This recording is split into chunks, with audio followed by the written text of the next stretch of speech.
taking place. Welcome. My name is Berger. I work at UNESCO as a director for policies and strategies in the field of communication and information. And we've got some fantastic speakers from different parts of the world, and I thank them for joining us in different time zones. So this is all about sustainable journalism, and it fits in well with the theme of World Press Reading Day this year, which is about journalism under digital threat. And we'll explore how and why it does fit in well, digital and sustainability. It's the same word that people use, sustainability, when they're speaking about the planet, but also nowadays when they're speaking about the viability of the news media, which is under such enormous stress economically. These concerns about sustainability are not just parallel concerns about what faces us as the days and the years unfold. They're not just parallel, but connected. And what we're going to focus on is how you address both of them from the prism of journalism. And the idea of sustainable journalism that our first speaker, Lars, Tallert, is going to elaborate on. This idea is not a new ism for journalism. It's really just about understanding what journalism can mean and should mean and needs to mean in the current context. I'm going to hand over in a minute, but first I want to tell you, the audience, that due to technical reasons, we can't have audio or visual participation, but we do really want your comments and your proposals in the chat. So any questions, ideas, links, concerns that you want to bring to this conversation, please do it, because the main thing that we want to take away from this is how can an emerging partnership around sustainable journalism be of use to you as a participant, whether you're a journalist, an academic, a student, an NGO writer, a member of government, in business. Please tell us what you would want to get from a sustainable journalism partnership. Okay, so let me pass on to Lars Tallert. He's the initiator of the Sustainable Journalism Partnership idea. He's in Sweden, where he is head of policy and international development at the FoJo Media Institute. And he also serves as representative of Sweden to UNESCO's specialized committee dealing with media development issues, which is called IPDC. And he's also the representative of the Global Forum for Media Development to the UN's Economic and Social Committee. Lars, over to you. Thank you, Guy. Thank you for that introduction. I'll just tell you some outlines and thoughts around the concept sustainable journalism. And of course, simply put, this is just between the relation between journalism and sustainability, obviously. We need to understand the importance of free, independent journalism for sustainable societies. And we need to understand how journalism can be sustainable in itself. And we need to understand how these two processes are intertwined, because I strongly believe they are. And I believe that Putin's invasion of Ukraine has made us all painfully aware of this.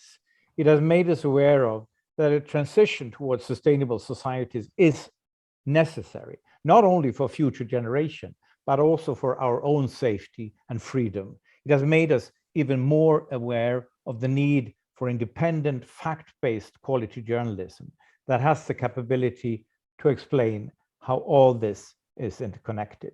Would Putin at all have started this war if Western Germany, and in particularly Western Europe, and in particular Germany, hadn't been so dependent on his gas and oil? Because we have not been fast enough in transforming our energy systems to renewable energy. And what about the heat wave in Pakistan and India, an obvious result of climate change? What will the impact be on poverty and inequality, not only in South Asia, but in the entire world? Spreading awareness of these correlations and making it common knowledge is indeed a true and necessary freedom revolution. It is like a barricade where we as independent journalists should be at the top.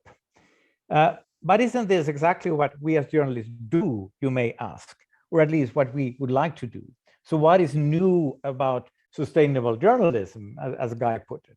Well, I see lots of good examples of what I would label as sustainable journalism, but I see no approach to describe what actually characterizes sustainable journalism, how it benefits both the sustainability of journalism and the sustainability of society in research, in education, as a business, and in journalistic reporting. This needs to be done if we want to understand and improve as journalists.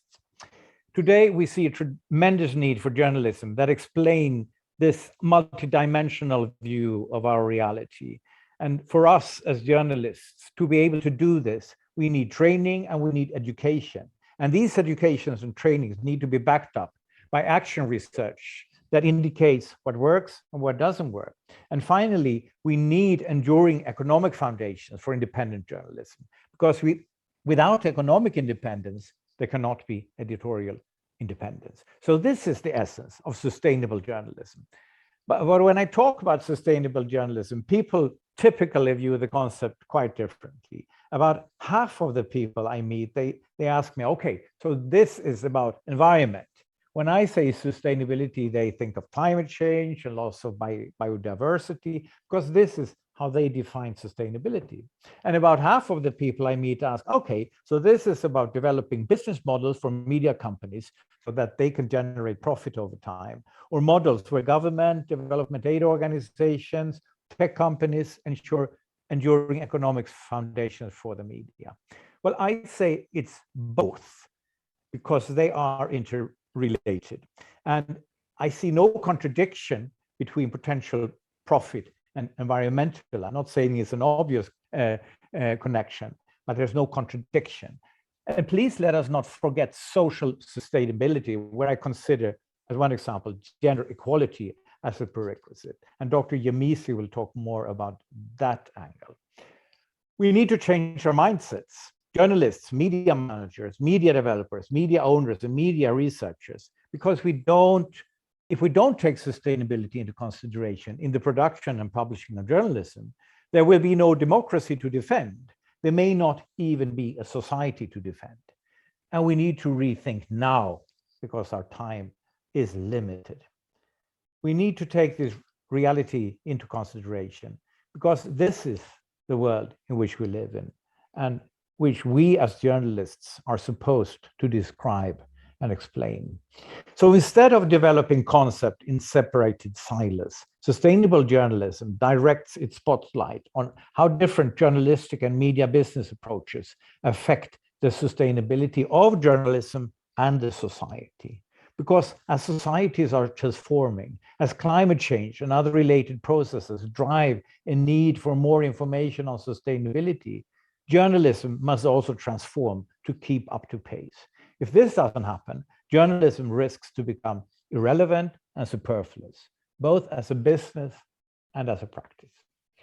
So let me finally focus on the potential positive or negative impact of independent journalists on our societies. To do this, we need to look at journalism from three different angles. The first is about the structures and systems in place for the production of news, the machinery behind the production of news and its impact on sustainability. The second is about the positive or negative impact on sustainability by the product itself. And our product, as you know, is news and journalism. And the third is society's relation to journalism. Do people in power admit independent journalism? Do they regulate the market in a way that makes it possible to make profit publishing quality journalism? And do they let independent journalists scrutinize how well the promises made in Agenda 2030 in the Paris Agreement are implemented? Because we see that they're not. We have benchmarks for good journalism: impartial, fact-based, relevant, accurate, and so on. In my opinion, we now need to add one more benchmark when assessing quality journalism, and that is the impact on the sustainability of our societies. This is what I hope we will discuss today. Should we at all care about independent journalism's impact on sustainable societies? Should we try to understand what kind of journalism that has a positive impact for a sustainable society and strive to produce that kind of journalism? I'm looking forward to your contribution in the chat, and I'm also looking forward to listening to the other speakers. So thank you very much for listening. Thank you, Lars. And for those who may have just joined us, please do respond to Lars's comment about use the chat function to put in your views, your ideas, your questions, because we want to hear from you. Lars, you're not off the hook. I have to ask you two questions from myself as moderator here. First of all, you raised very interesting points, but in a nutshell, can you please, sorry, I have to just stop a call coming in here. Can you please give us, Lars, a hashtag that sums up the message that you've given us today? That's a difficult one, but one easy proposal is to say the title of this seminar, which is "Make Journalism and Society Sustainable," as a long hashtag. The other one would be more bit unspecific. Change your mindset, because I think this is really about, we need to change the mindset. It's already there, but we need to grasp it and we need to change our way of thinking. So those are two proposals. Okay, good.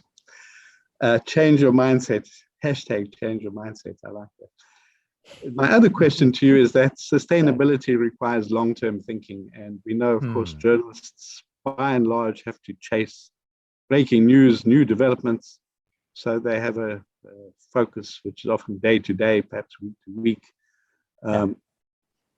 How do you bridge this challenge that journalists think about sustainability in the more medium and long term, at the same time as meeting the need for news?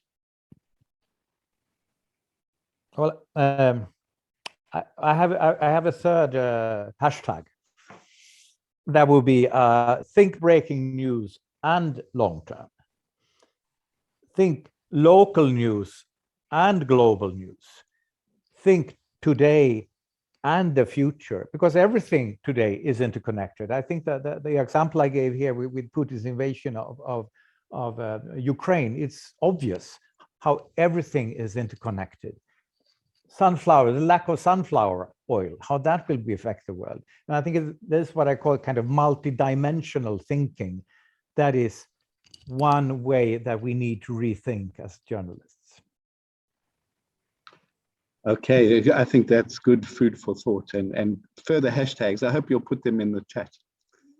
So let's come to Dr. Yemisi Akin Bobola, who is an award-winning journalist, academic consultant, co-founder of African Women in Media. And I know she's going to speak about sustainable journalism from a gender perspective. Over to you, Dr. Akin Bobola. Good afternoon. Thank you, Lars and Guy, for that introduction. So today we're talking about sustainable journalism, and my contribution, like Guy said, is to observe this from a gender perspective. And that is the work that my organization, African Women in the Media, is concerned about. We're concerned about creating enabling environments for African women working in media industries, but also supporting media to improve how media content represents African women. And in that respect, therefore, I would say that one of the best examples of how our work has bridged both the perspectives that Lars spoke about in terms of sustainable journalism is through our Africa Environmental Reporting Initiative. And we developed this initiative in partnership with UNEP Africa. There are two key components that are married through the initiative. Firstly, we work with journalists in developing gendered and solutions angles to environment. So in terms of their stories. And also the second component is the capacity building and economic empowerment of the journalists that we work with. Our pedagogical approach to capacity building in this respect is very simple. So each month we commission 10 women journalists who write the gendered and solutions angles on stories relating to the environment. So each of these group of 10 journalists that we work with do 2 training with us, one on gendered angle reporting on the environment and a second on solutions angle reporting of the environment. And we also do a workshop with them where they refine their pitch and the story development strategy. And obviously these journalists are paid for their work. And then subsequently, we've developed partnerships with 35 media organizations who then republish that work. So the simplicity of this approach is in the way it speaks to the crucial role of journalism in highlighting environmental challenges. And we at IWIM are playing our part by ensuring that this is done from a gendered perspective, so that we're producing stories on the environment that have a gendered angle. We also have an editors lounge with media partners, and there's a consistent lamentation amongst them in terms of the lack of internal prioritizing of environmental stories, talk less of the gendered angle of these stories. So our approach on the African Environmental Reporting Initiative also speaks to the gender gaps that we see in media industries that was demonstrated in our research on the lived experiences of women journalists. And this relates also to sustainability of journalism as an industry. The research that we did found dynamics of gendered role assignment and gendered allocations of resources in the newsroom that for the women who participated in the research saw that their male colleagues were prioritized for what was considered the hard news of politics, finance, conflicts, and so on. Topics that, again, are really important to this discussion around sustainability of crisis, sustainability crisis of society. Our research also found that opportunities for continuous professional development through things like training and attending events are also often gendered. And the impact of this from our perspective is that such environment of gender bias contributes not just to the marginalized position of women journalists, but the extent to which media does a good job, good enough job to highlight the gendered angles of media discourse on sustainability. There were 7 organizational level recommendations made by the policy brief that was led by Lars and his team at CHARM on working towards sustainable journalism in sub-Saharan Africa. And the 4th of these recommendations was to establish global partnerships between media, civil society, and government on sustainable journalism. So our initiative, the African Environmental Reporting Initiative, with this partnership between my organization, AWIM, representing civil society, UNEP, and 35 media partners across 20 countries, is exemplar of how we can implement this effectively. The initiative also speaks to the policy brief's individual level recommendations around training and prioritizing environmental stories. So to finish off my presentation today, and in the interest of time, I want to highlight just a few of the findings of our research on the barriers women journalists in sub-Saharan Africa face, because these are integral to any discussion when we're talking about sustainable journalism. So the research had 5 broad themes that emerged from the findings. So the first was around job stagnation and salary discrepancies. And this often led to respondents of our research considering either leaving the industry or combining freelance work with communication roles. So this exodus of women journalists presents significant consequences for journalism in terms of representation of voices. I've had a few conversations with women in East Africa, for example, who point out that because the media industries in their countries are struggling financially, a majority of the workforce are often employed on freelance basis. The second area that the research highlighted was the disparities again between men and women in terms of the distribution of job roles, which I mentioned earlier on in my presentation. The third area was that there were significant issues around things like sexual harassment, bullying, sexism, racial discrimination in the case of South Africa. There were also themes around family life and the societal position of women, and how this plays out in media industries too, and how this impacts the opportunities for the progression and retention of women journalists. And finally, there was issues around media leadership and the opportunities for women to take leadership in media roles, or rather to take leadership in media organizations, also to own media organizations. So the full report is available on our website, africanwomeninmedia.com, but I will I will speak briefly around 3 key topics. So the first is gender pay gaps. And it was interesting to find that when it came to gender pay gaps, it exhibited in 2 primary ways. So first, in terms of the experiences of being paid less than the male colleagues at the same level, which is kind of what we always interpret when we talk about gender pay gaps. But also in terms of how the limited and lack of transparency in opportunities for skilling up, for progression, can also lead to the pay gaps for the women. So for example, many respondents felt that their male colleagues were prioritized to attend training and conferences, etc., than them, which therefore impacted their opportunities to skill up, opportunities to move up the ladder, and thus in terms of the potentials for a salary increase. And the second area I want to speak about is sexual harassment, which was the second most shared experience in terms of barriers that our research respondents faced. And this related mainly to sexual advancements by superiors and male colleagues, but also in terms of sexual harassment by sources and recruitment gatekeepers, which obviously leads therefore to sexual harassment as a condition for work. Okay, and the forms of sexual harassment included everything from suggestive proposition of a sexual relationship in exchange for work to online sexual harassment and physical assault. And here again, experiences of sex for pay came up, namely the opportunity that it presents for those in decision-making positions to use sexual exploitation, which is also known as sextortion, as a weapon against low-paid women journalists who are desperate to make ends meet. We also did research on the impact of COVID-19 on East African women journalists, which was supported by UNESCO. And this again highlighted that during the pandemic, sexual harassment didn't just go away because people were not physically together in offices, but actually transferred online into chatting platforms like WhatsApp, for example.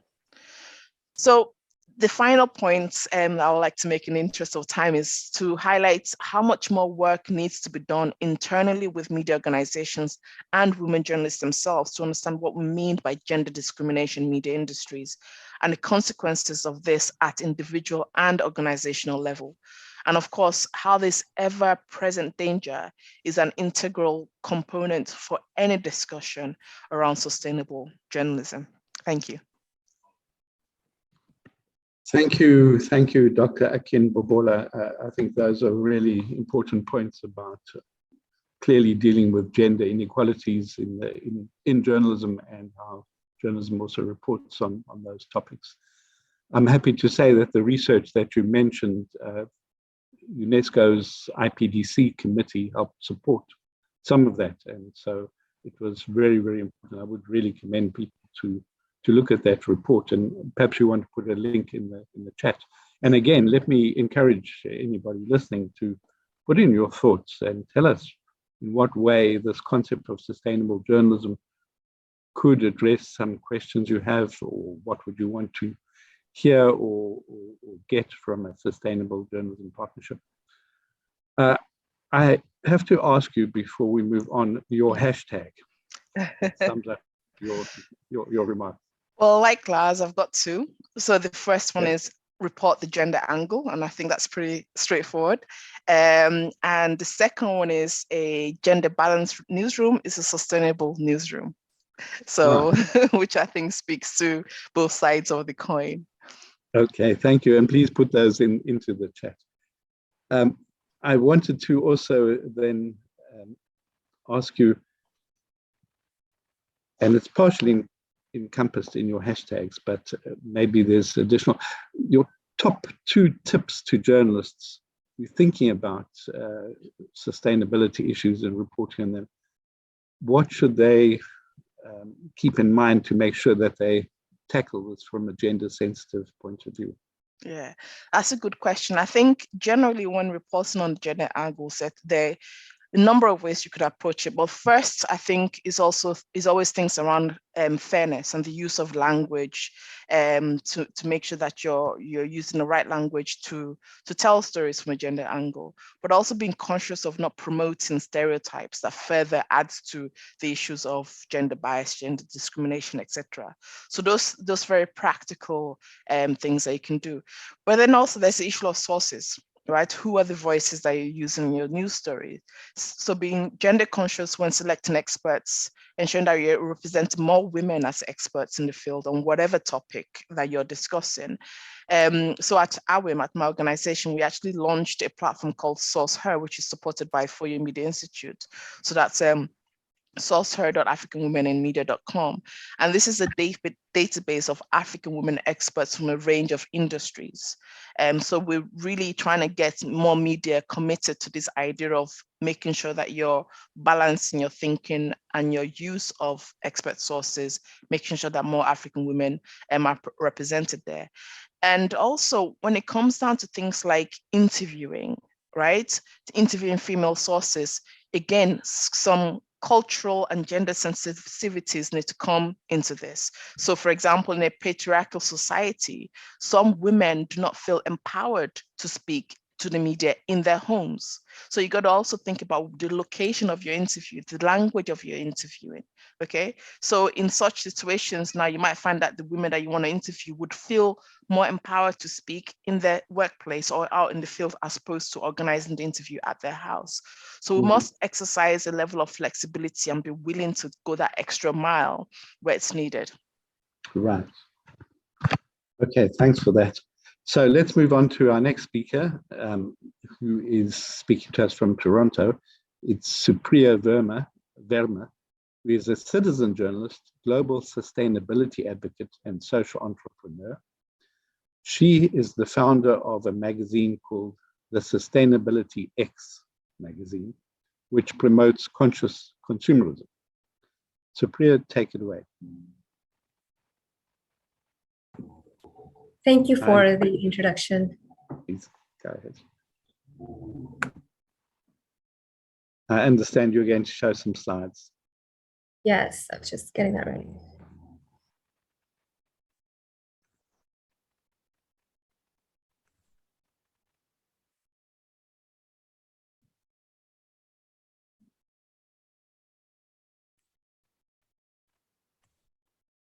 Okay, so coming from a corporate background, can everyone see my slides? Just to confirm again. It's perfect. Okay, thank you so much. To start off, coming from a corporate background, I've always believed in using business as a tool for creating change. So in 2015, when I first came across the concept of social entrepreneurship, I was very interested because that lied with my personal interests. And from there, I learned about sustainability, sustainable development goals, the UN, and all the activities.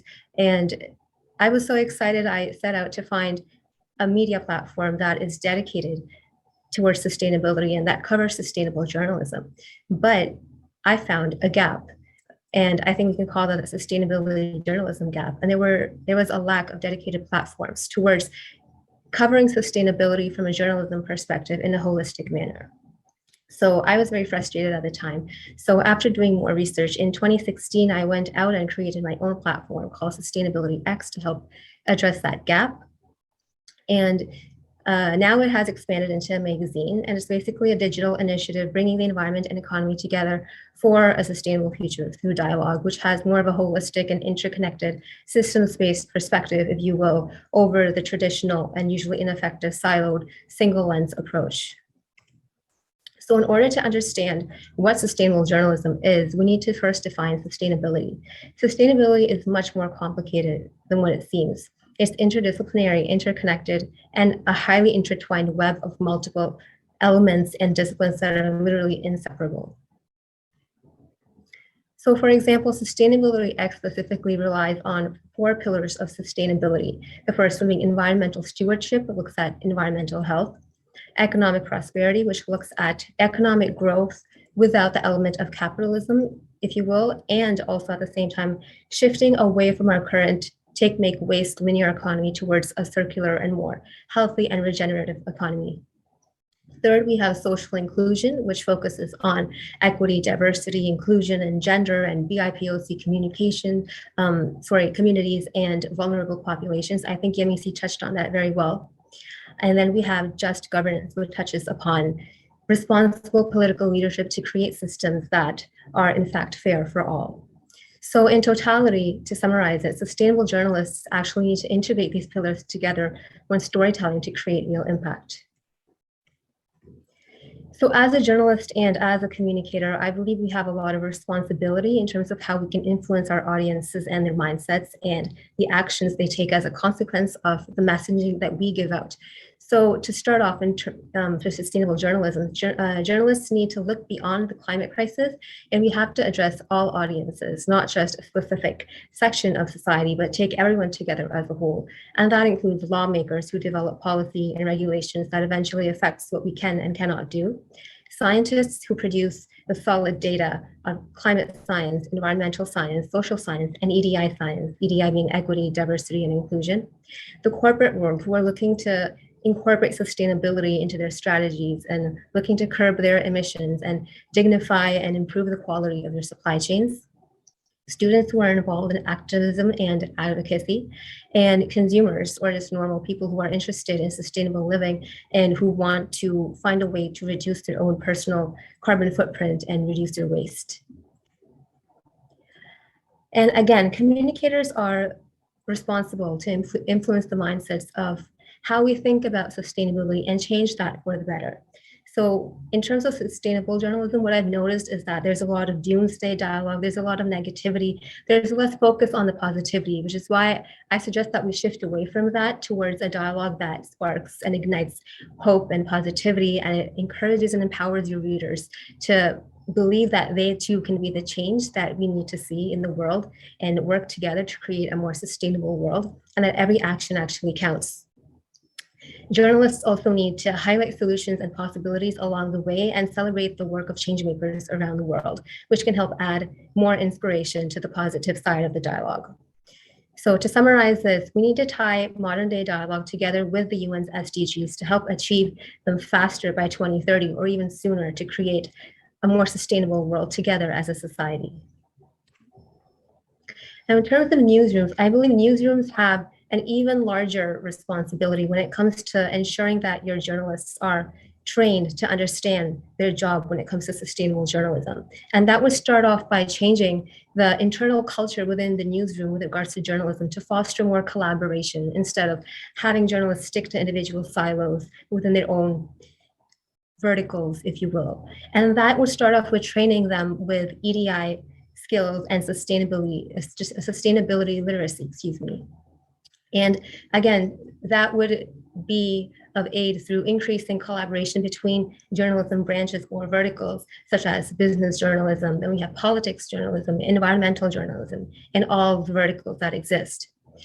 To also carry on further, we need to increase BIPOC diversity in newsrooms a lot to amplify issues that really matter the most, particularly given that we know that the most vulnerable populations around the world are those that are from BIPOC or marginalized communities. And in fact, right now I'm also part of a Women in Climate program, and you will be shocked to know that within these communities, women are the ones suffering the most. They are suffering the brunt of the climate crisis. So we really need to increase diversity in terms of people of color and gender within the newsroom.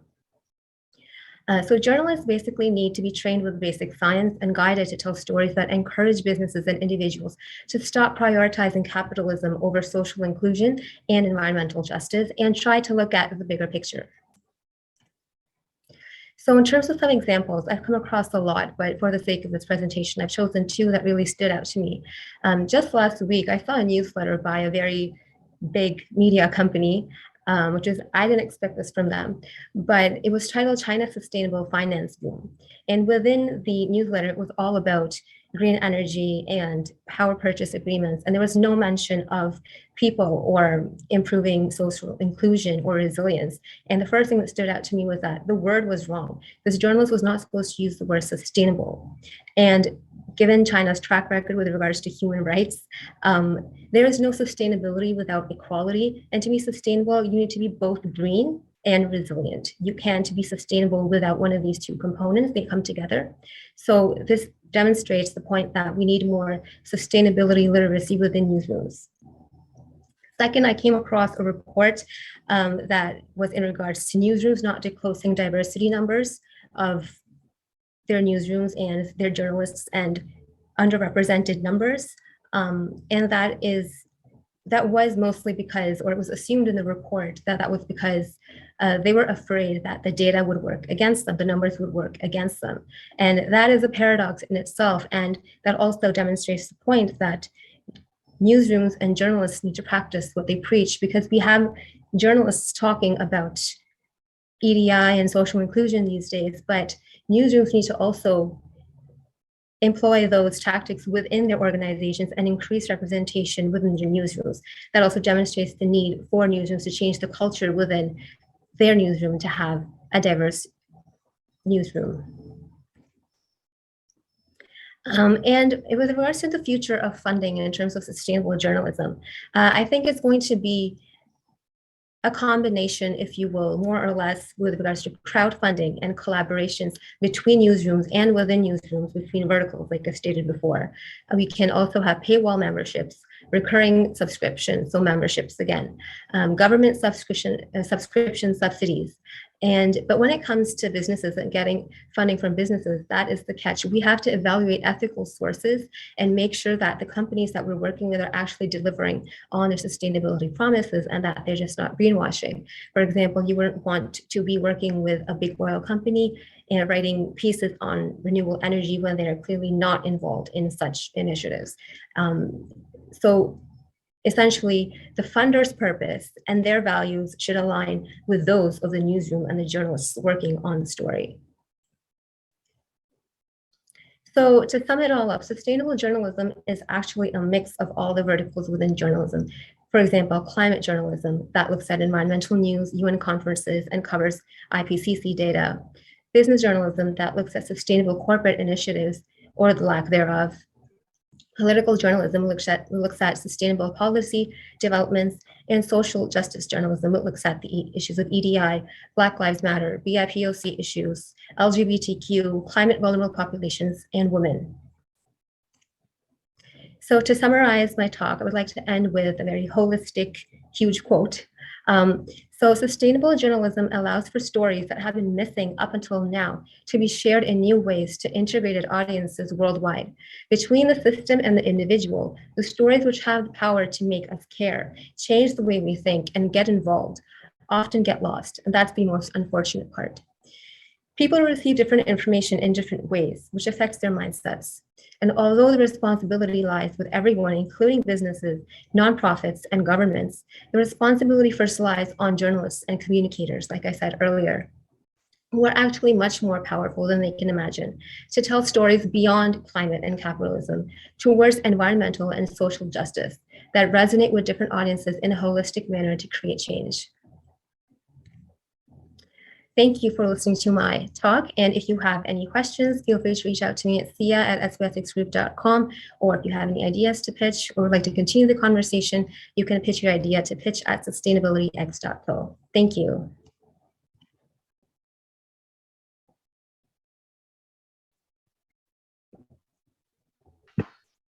Thank you, Supriya Vermer. That was very, very interesting. What is your hashtag of perhaps of your last takeaway message? My hashtag is not really creative at all, but I guess it could be support sustainable journalism now. Okay, wonderful.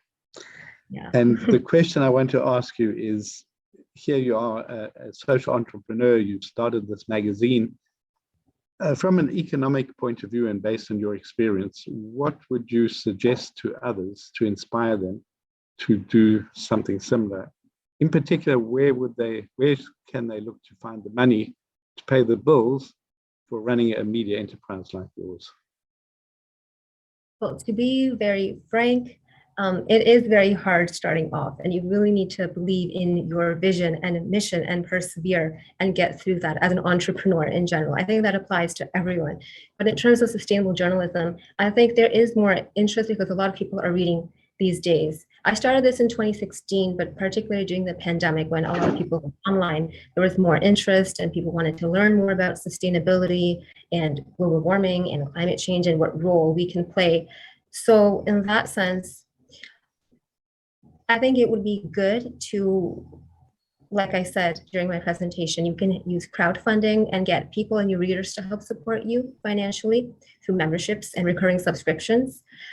Starting off, I also put in some of my personal savings to help get the plane off the ground, because not everyone, starts contributing instantly. Once you start, you have to have that initial little bit to get you off the ground. And from there, once you build the momentum, it gets a bit easier after that.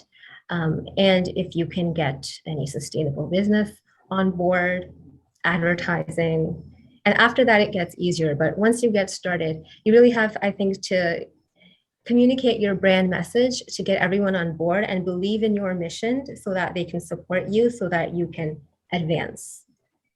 And that comes again through collaboration and a mix of funding from people and businesses and yourself. Mm-hmm. And I guess a lot of unpaid volunteer work put in by you. So yes. I think part of sustainability is really relies on people's passion. And yes. Thank you. I totally agree. What does the X stand for in the title of your magazine? Sustainability X stands for the unique, or that different perspective, I would say. Don't look at sustainability in general.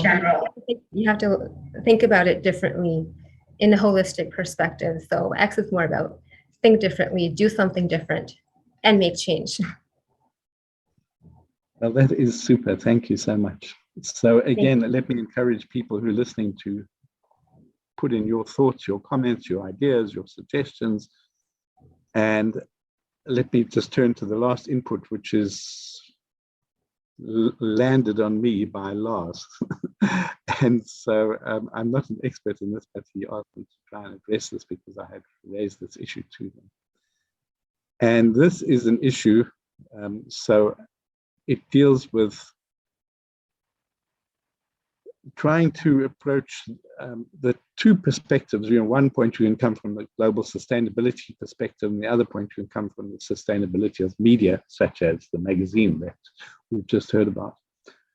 And I think everybody would know that global sustainability includes environmental, economic, and social sustainability.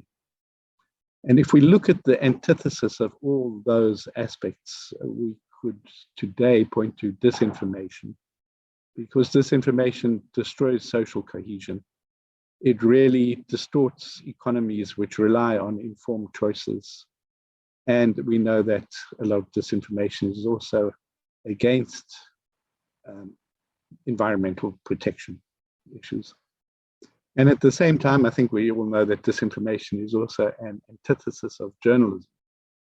And this is where I think the question of sustainable journalism connects to this theme of the World Press Freedom Day, which is digital threats to journalism. Because if you look at it from a journalism point of view, you can see that there are digital threats which basically have led to journalism losing out in the contest for advertising. So all the advertising goes to big tech, to meaningful advertising. And this is shown by a lot of research, including UNESCO research, that anybody can look at if you look at UNESCO media viability. That's the first point. And the second digital threat is that, in a way, journalism has become overshadowed a lot by other kinds of content, including disinformation content. And that's because the commercial models that seek engagement, that want to hold people's attention, tend to give preference and amplification to extremely strong content and emotive content rather than considered content. And if it's going to be about sustainability issues from social, economic, or environmental, and it's disinformation that attracts attention, well, the system just works to promote that and to demote journalism. So I don't want to be entirely negative on the digital side, but there are these digital threats. And I think where it also links to the threat, not just to journalism, but to the way it impacts on global sustainability, is that if we look at a solution, some people would say that Bitcoin is a very important digital development that could help media, for example, have digital subscriptions. And perhaps that's true to some extent. But at the same time, we know that Bitcoin is pretty bad from a climate point of view because of the emissions of all the processing that it takes. So this poses a challenge to the media. How do you report on the threats and on the opportunities with digital, keeping in mind the sustainability aspect? And then I want to add another thought to this particular perspective, which is that, you know, we've seen, for example, with COVID disinformation, which I suppose you could say is a threat to health sustainability, but COVID disinformation was often driven by vested interests. So the biggest anti-vax people were those who were trying to sell vitamins. And at the same time, if we look at climate disinformation, a reasonable amount of it is coming from vested fossil fuel interests indirectly, from climate denialists, and also fueled by some geopolitical division. So, you know, we can take away from this, I think, that if journalists engage with disinformation as a common threat, both to global sustainability, but also to the sustainability of journalism and its role in society, then I think we have to look at in what way journalism can strengthen itself and its role. So that means strengthening the economic base through the kinds of mechanisms that we just heard about, but also through strengthening journalism's message about the number one planetary issue, which is, of course, climate change. Not to say that sustainability is only about climate change, but it is, I think everybody will agree, the number one issue. And strengthening in this the ability of journalism to cover the issues without playing into an agenda of climate disinformation. So what I have in mind here, for example, is that we want journalists to be skeptical of science. And at the same time, we also want journalists not to be cynical and think that you know, they know it all and that they can really prejudge that the issue is decided. And some of these issues are in process, because science is in process. And then we have the challenge also that some journalists misunderstand their role and want to elevate the issue of giving balance at the expense of truthfulness. So then you'll have false balance to climate denialists and to you know, scientific proven evidence, accepted evidence about this. But you know, in the kind of false ethic that somehow, you know, somebody representing a science point of view should be counterbalanced by somebody who's completely, you know, without evidence, but is making claims for one reason or another, or just at least trying to sow some sort of indiscriminate skepticism. And so journalists have a lot to do, I think, in terms of avoiding, you know, this false balance and avoiding false drama in covering these issues. And at the same time, I want to turn to the tech companies, because the tech companies themselves, it's not just the content that on there, and but the engines that drive that content. And some recent research has come up with headlines that's, I'll just quote some. One headline is, how Facebook's inaction on misinformation fuels the global climate crisis. And another headline is, why is YouTube broadcasting climate misinfo to millions? And at the same time, I think the pushback from the sustainability movement more broadly has led to some changes. So there's another headline that says, Google and YouTube are cutting off advertising money for climate change deniers. And in fact, another headline, Pinterest announces a ban on all climate misinformation. This is partially because journalism is a factor in shaping public opinion that's getting these internet companies to take more seriously this question of climate misinformation. And at the same time, what some people have been mobilizing on is that, in a sense, part of the business model of the internet companies has been a way that has driven revenues towards climate denialists. And so there's a campaign called Stop Funding Heat. And this campaign points out that despite the fine words on the internet, by the internet companies, there's very poor implementation. And in fact, if you look at some of their policies on misinformation and disinformation, they'll speak about health, public health information, perhaps political misinformation, hate speech they speak about, well, that's not exactly the same as disinformation, although they often go together. But in their policy documents, they don't mention climate misinformation and what they're doing with that. So I think journalists have a role to keep on raising this issue, because these are the biggest vectors of knowledge and ignorance about sustainability. And journalists covering these stories, covering where the disinformation is coming from, whether the companies are doing enough and what more they can do, would be important.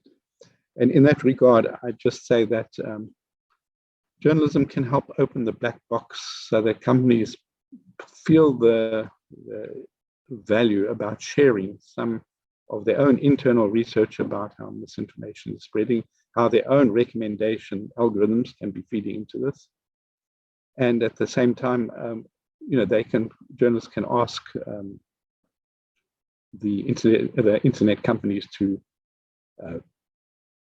disclose the reach, the engagement around climate information, misinformation, and the number of climate fact checks occurring, what kind of impact and engagement these have, and so on.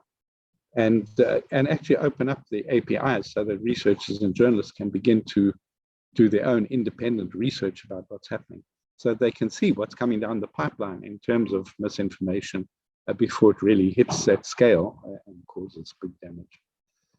Anyway, I think that by bringing sustainability home to audiences, including engaging with the digital dimension, journalism can help generate the support it needs to ensure that it is relevant, that it is socially and economically sustainable, because people put value on it. And for that, of course, it also has to become much more gender sensitive and diversity sensitive, as we already mentioned.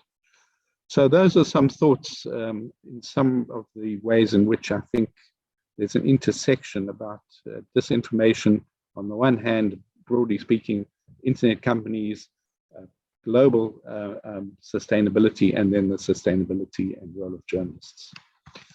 So please, once again, put in your comments in the chat, and we really welcome those.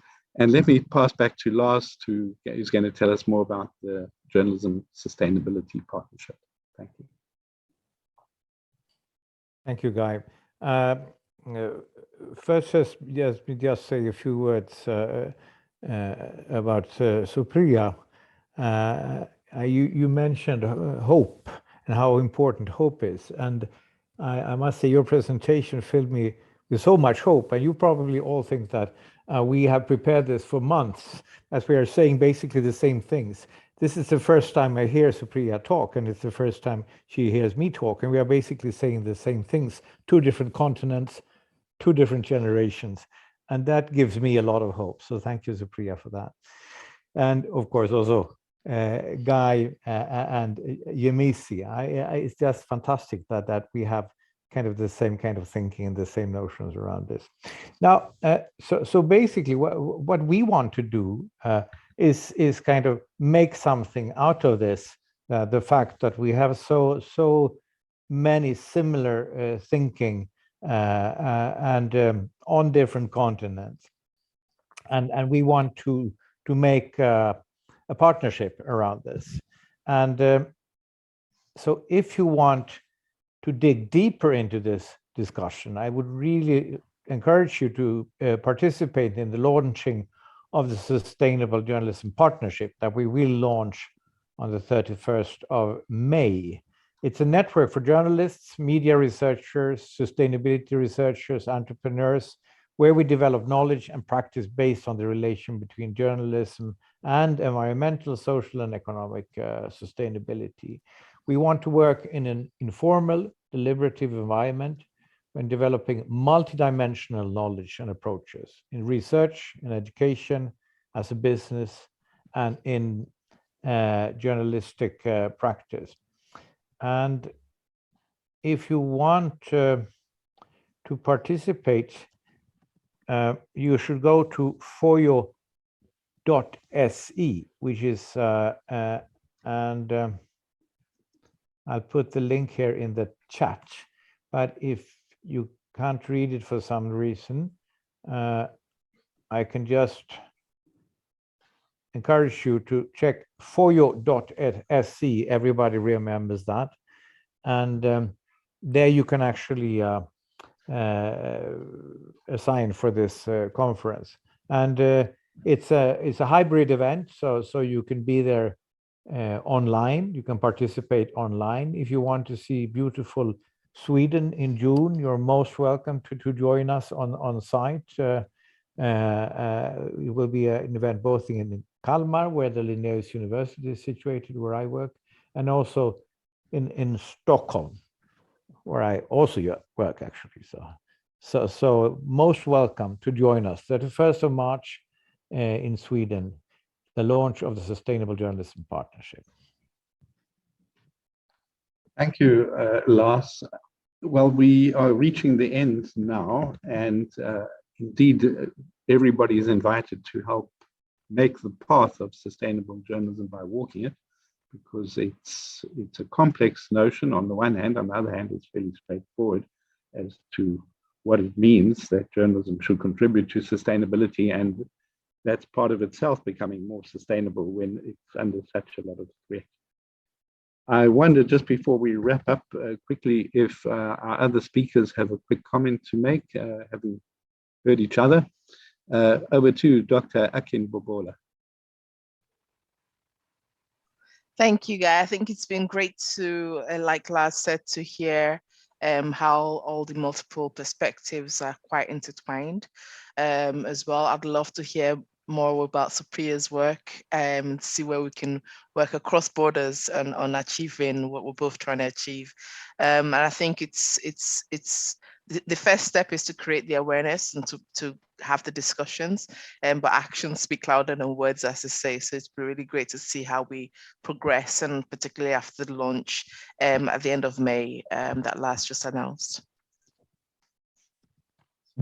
And Supriya, Vermer, how about you? Thank you, everyone, for this wonderful session. And there was so much to learn. And at the same time, I was very happy to see that all our values align and that we are all thinking along the same path. And yes, Yemisi and Lars and Guy, I am so excited to continue to collaborate together. Like in my presentation, I said that the future of journalism is about collaboration. So I definitely look forward to working with all of you and anyone else listening in today, and to advance sustainable journalism forward together. Excellent. Well, let me wrap up then, and again, encourage people to put comments into the chat, and we will certainly take note of them, and follow this FoJo, FoJo.se, to keep up with the discussion, participate in it. Because it's World Press Freedom Day, let me conclude with a short remark here that sustainable journalism is, I suppose, almost by definition free journalism, because as long as journalism is captured for particular purposes, whether public relations or propaganda, it definitely can't play its role to contribute to sustainability, its own sustainability or global sustainability. So journalism has to be free, has to be inclusive, and it has to be economically viable through various mechanisms, some of which we heard about with the Sustainability X magazine. And journalists have to respond to the sustainability stories, not just as one amongst many stories, but these are stories that are game-changing for the future. I mentioned at the start of this discussion that people use the word sustainability for the planet and sustainability for development, and at the same time they use it with sustainable media, particularly with the emphasis on the viability of media, but also the other elements of press freedom and so on. So another word that I think can give us some insight into these issues is the word deserts, because we know that climate change is leading to desertification, and at the same time we know that the media is facing